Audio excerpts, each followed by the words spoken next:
बोलो। तुमने बेईमानी की हदें तोड़ दी, लोगों का खून चूसा, रिश्वतें खाई। तुम समाजवाद और देश के नाम पर एक कलंक को। समाजवाद? हमारे देश में समाजवाद कहाँ है? हमारे देश में तो अवसरवाद है, जात पातवाद है, कुर्सीवाद है। अरे समाजवाद तो तब आएगा जब आप अपने वोट की ताकत महसूस करेंगे। ये जो वोट है ना, ये कागज का टुकड़ा नहीं है कि डब्बे में डाला और चल दिए। ये वोट तुम्हारे परिवार, तुम्हारे देश, उसकी उन्नति की पर्ची है। ये तो दो धारी तलवार है जो दोनों तरफ से काटती है। ठीक जगह पड़े तो देश खुशहाल, और गलत जगह पड़े तो देश का सत्यानाश।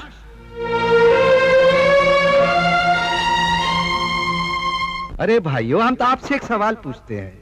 जब आप अपनी बहन या बिटिया की शादी तय करते हैं तो पहले अच्छा लड़का ढूंढते हैं, अच्छा खानदान देखते हैं, उसके गुण और अवगुण देखते हैं, तब जाकर कन्या की शादी करते हैं।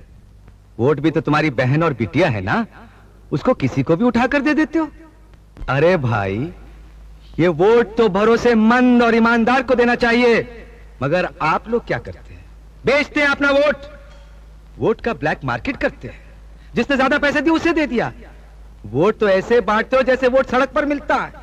कभी किसी दोस्त को दे दिया, कभी अपनी जात वाले को दे दिया, और कभी बेच दिया। अरे हम तो कहते हैं जो वोट बेचता है वो भी बेईमान है, जो वोट खरीदता है वो भी बेईमान है।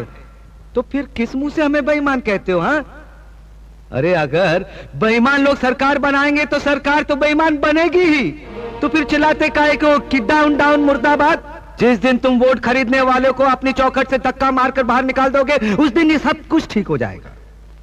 अब देखो, हमारे इन उप मुख्यमंत्रियों को, इन बेईमानों को किसने भेजा? ये आप ही लोगों के भेजे हुए हैं ना। अब ये बेईमानी नहीं करेंगे तो क्या करेंगे? आज से 5 साल बाद जब इनको इलेक्शन लड़ना पड़ेगा तो ये पैसा कहां से लाएंगे? अरे यहीं से तो लाएंगे ना। अरे बोलिए बोलिए। आप कहते हैं कि हमने रिश्वत ली है, बेईमानी की है। अरे हम कहते हैं हाँ, हमने रिश्वत खाई है। कोई कहता है 12 करोड़, कोई कहता है 15 करोड़, कोई 16। आप जानते हैं हमने कितना कमाया है? हाँ, 62 करोड़। 62 करोड़, 60 और 2। हाँ, अरे जरा सोचिए तो सही, अगर 6 महीने में हमने 62 करोड़ रुपया कमाया है तो हमसे पहले इतने लोगों ने इतने सालों में कितने करोड़ कमाए होंगे? हाँ?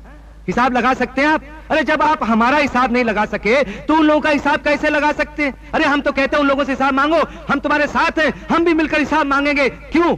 क्योंकि अब हमें पता चल चुका है कि ये रुपया, ये पैसा कमाने का तरीका कौन से रास्ते से होता है। हाँ? बेईमानी का पैसा किस रास्ते से कमाया जाता है ये अब हमें पता चल चुका है।